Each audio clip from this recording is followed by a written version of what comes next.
নমস্কার, আপনারা দেখছেন সময় কলকাতা। খেলা হবে নিয়ে রয়েছে আমি সৈকত। চোখ রাখবো খেলার খবরের দিকে। শনিবারই শুরু হবে আইপিএল। প্রথম ম্যাচে মুখোমুখি আরসিবি ও সানরাইজার্স হায়দ্রাবাদ। মুস্তাফিজুর রহমানকে সরিয়ে দেওয়ার পর ইউনুস সরকার ঘোষণা করেছিল আইপিএল এর সম্প্রচার, আইপিএল সংক্রান্ত বিজ্ঞাপন এবং আইপিএল সংক্রান্ত সমস্ত প্রচার নিষিদ্ধ করা হবে বাংলাদেশে। বস্তুত ফেব্রুয়ারিতে নির্বাচনে পালাবদলের পরই ভারতের সঙ্গে সুসম্পর্ক বজায় রাখার বার্তা দিয়েছে তারেক সরকার। ক্রিকেটও তার মধ্যে অন্যতম। দায়িত্ব পাওয়ার পরই সে দেশের যুব ও ক্রীড়া মন্ত্রী আমিনুল হক বলেছিলেন নিষেধাজ্ঞা তোলার বিষয়ে তারা আলোচনা করবেন। এবার জানিয়ে দেওয়া হলো আগে ইউনুস সরকারের নিষেধাজ্ঞা এখন আর কোনো গুরুত্ব নেই। অর্থাৎ যদি সম্প্রচারকারী চ্যানেল বাংলাদেশে আইপিএল দেখানোর প্রক্রিয়া শুরু করে তাহলে সরকার পাশেই থাকবে।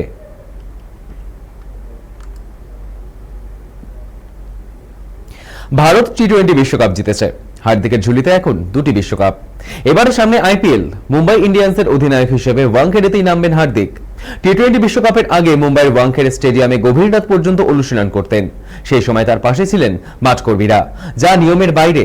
তবে সেই সময় মাঠকর্মীরা পাশে ছিলেন বলেই হার্দিক যাতে অনুশীলনে কোনো অসুবিধা না হয় তারা কড়া নজর রেখেছিলেন। সেই ব্যবস্থা করে দিয়েছিলেন মাঠকর্মীরাই। ভারত বিশ্বকাপ জিতে গিয়েছে। বিশ্বকাপের 217 রান 9 উইকেট করেছেন হার্দিক। আরও একবার ভারতের সবচেয়ে গুরুত্বপূর্ণ ক্রিকেটার হিসেবে উঠে এসেছে তার নাম। ব্যাটে বলে সমান পারফরমেন্স করেছেন। এবার প্রত্যেক মাঠকর্মীর হাতে 10 লক্ষ টাকার চেক তুলে দিয়েছেন তিনি। সূত্রের খবর প্রত্যেককে প্রায় 10 লক্ষ টাকা করে দিয়েছেন হার্দিক। সোশ্যাল মিডিয়ায় ভারতীয় অলরাউন্ডের প্রশংসায় পঞ্চমুখ নেটিজেনরা।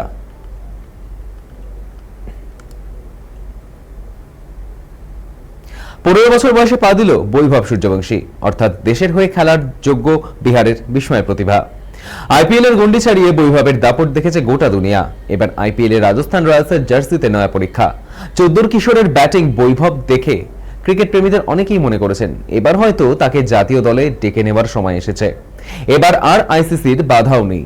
নিয়ম অনুযায়ী সিনিয়র দলের হয়ে আন্তর্জাতিক ক্রিকেট খেলতে গেলে ন্যূনতম 15 বছর বয়স হতে হয়। বলা হয়েছে 15 বছরের কম বয়সী কোনো ক্রিকেটার যদি খেলার পর্যাপ্ত অভিজ্ঞতা, পরিণত মানসিকতা এবং শারীরিক প্রস্তুতি থাকে তাহলে ওই ক্রিকেটারকে আন্তর্জাতিক ক্রিকেটে খেলার অনুমতি দেওয়া হবে। গত আইপিএল এ অভিষেকের পর থেকেই সেনসেশন বৈভবের।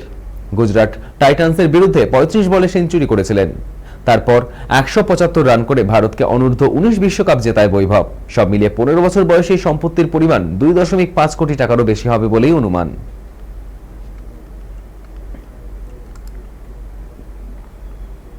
দু সালের আগস্টে জেলবন্দি পাকিস্তানের প্রধানমন্ত্রী ইমরান খান। তার বিরুদ্ধে রয়েছে একাধিক মামলা।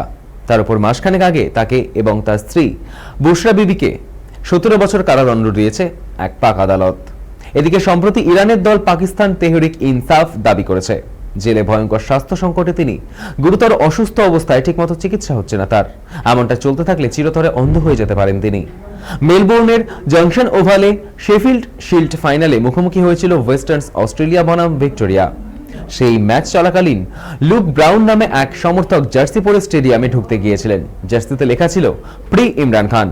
রাজনৈতিক বার্তা দেওয়ার জন্য ওই সমর্থককে স্টেডিয়ামে ঢুকতে দেওয়া হয়নি নিরাপত্তা রক্ষীদের তরফ থেকে। তাকে বলা হয় মাঠে ঢুকতে চাইলে অবিলম্বে জার্সি বদল করে ফেলতে হবে বা জার্সির ওই অংশ ঢেকে ফেলতে হবে।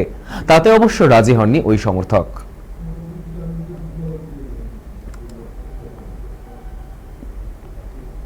শনিবার থেকে শুরু হচ্ছে আইপিএল এর 19তম সংস্করণ। চেন্নাইয়ের প্রথম ম্যাচ 30 মার্চ রাজস্থান রয়্যালসের বিরুদ্ধে। আইপিএল এর শুরুতেই বিরাট ধাক্কা চেন্নাই সুপার কিংসে। প্রথম 2 সপ্তাহ মাঠের বাইরে মহেন্দ্র সিং ধোনি। জানা গিয়েছে কাপ মাসলে চোট লেগেছে মাহির। সিএসকে তরফ থেকে সোশ্যাল মিডিয়ায় লেখা হয়েছে ধোনির রিহ্যাব চলছে, সম্ভবত প্রথম 2 সপ্তাহ খেলতে পারবেন না। ধোনির বয়স বর্তমানে 44 বছর। গত মৌসুমেও হাঁটুতে চোট লেগেছিল। এবার আইপিএল শুরুর আগে পায়ের পেশিতে চোট পেয়েছেন। এই মুহূর্তে রিহ্যাব চলছে, যা সারতে 2 সপ্তাহ সময় লেগে যেতে পারে। তাকে নিয়ে কোনো রকম ঝুঁকি নিতে রাজি নয় চেন্নাই কর্তৃপক্ষ। 14 এপ্রিল কলকাতা নাইট রাইডার্সের বিরুদ্ধে ফের হলুদ জার্সিতে মাঠে নামতে পারেন মহেন্দ্র সিং ধোনি।